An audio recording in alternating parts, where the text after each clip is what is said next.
sebagai penanggung jawab program penyakit tidak menular atau PTM.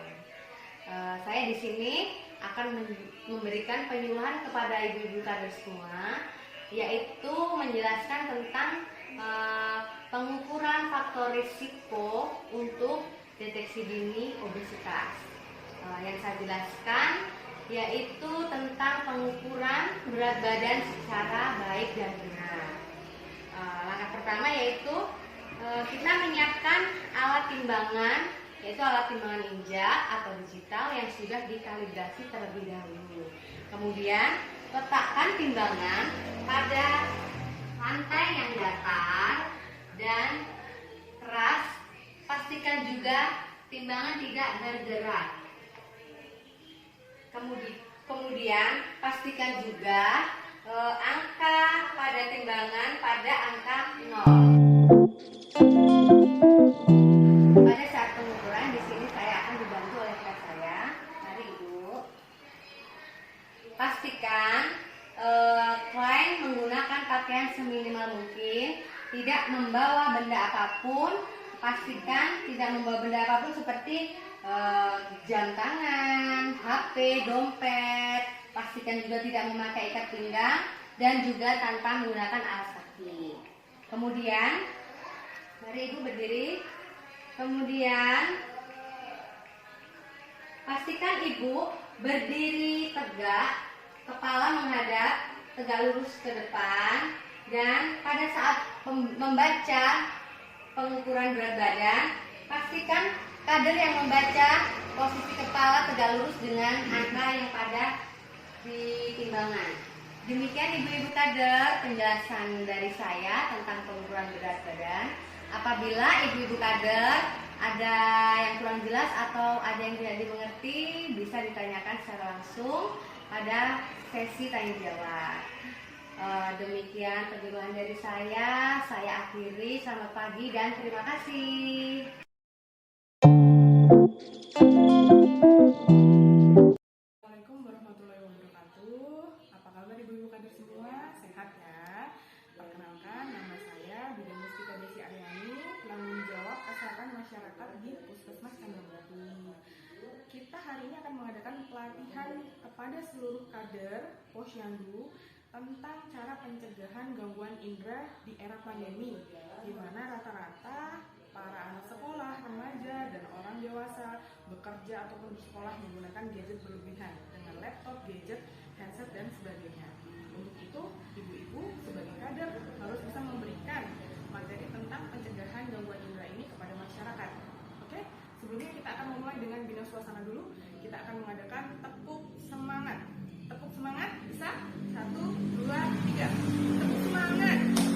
Semangat, sehat, luar biasa. Ya, bagus. Karena ibu-ibu kader suasana sudah kondusif, kita mulai tentang bagaimana melatih ibu-ibu kader semua agar bisa memberikan edukasi kepada masyarakat bahwa gangguan indera itu bisa dicegah. Gangguan indera yang bisa dicegah itu gangguan indera penglihatan dan pendengaran. Untuk mencegah gangguan pada indera penglihatan, ibu-ibu itu harus bisa memberikan materi bahwa penggunaan gadget atau menonton TV atau di depan laptop itu batasi maksimal 2 jam. Jika lebih dari 2 jam, maka harus beristirahat setiap 20 menit sekali selama 20 detik. Kemudian kurangi tingkat kecerahan layar. Tidak boleh terlalu terang, harus sedikit redup. Dan jarak antara melihat mata dengan laptop atau gadget sekitar 40-50 cm.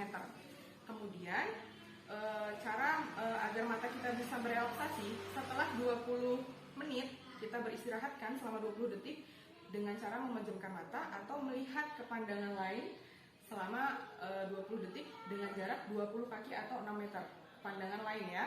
Itu juga bisa merelaksasi mata. Selain itu merelaksasi mata bisa juga dengan memejamkan mata, tangan diusap-usap sampai hangat, kemudian ditempelkan di mata yang terpejam. Bisa juga memijat di pelipis mata.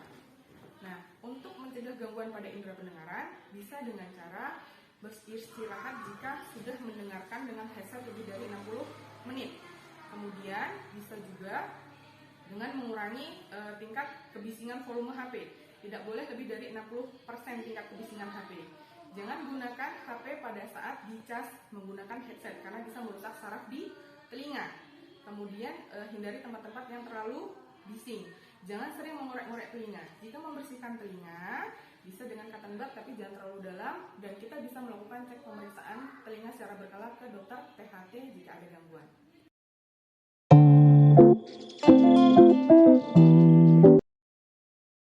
Assalamualaikum warahmatullahi wabarakatuh. Selamat pagi Ibu Kader. Perkenalkan, saya Dr. Doli dari Puskesmas Candramukti. Kali ini saya akan melakukan penyuluhan atau pelatihan pada ibu-ibu kader tentang pemeriksaan fungsional pada pasien, terutama pasien lansia. Di sini yang kita akan lakukan pemeriksaan selain pemeriksaan umum, yaitu tekanan darah, gula darah. Selain itu adalah kemampuan untuk melakukan aktivitas sendiri, masih bisa melakukan aktivitas sendiri atau tidak, terus ada kemungkinan untuk jatuh atau tidak. Itu kita ada 10 indikator untuk masih bisa melakukan aktivitas sendiri atau tidak. Kita ada 10 indikator. Yang pertama, lansia masih bisa menahan BAB atau tidak. Yang kedua, masih bisa menahan BAK atau tidak. Yang ketiga, lansia itu masih bisa atau tidak melakukan aktivitasnya sendiri.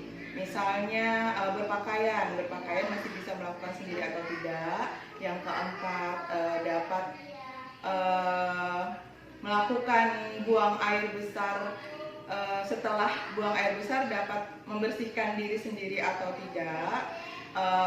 Lalu untuk pemeriksaan kemandirian dari lansia itu ada 10 indikator. 10 indikator nanti kita lihat dari 10-nya itu ada 2 poin, masing-masing poinnya. Kalau misalnya totalnya dia 20, kita dapat nilai lansia masih mandiri. Bila kurang dari itu berarti tidak bisa, masih sudah bergantung kepada orang lain. Yang kedua, risiko jatuh itu ada 11 indikator. Kalau misalnya dia lebih dari 4 mempunyai risiko dari 11 indikator itu, kemungkinan besar untuk risiko jatuhnya itu lebih besar.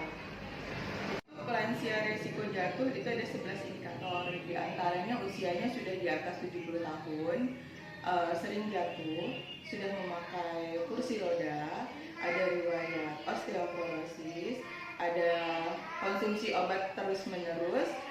Itu kita dapat ada 4, kita dapat pastikan mempunyai 4 kemungkinan risiko untuk jatuh. Jadi untuk deteksi pemeriksaan fungsional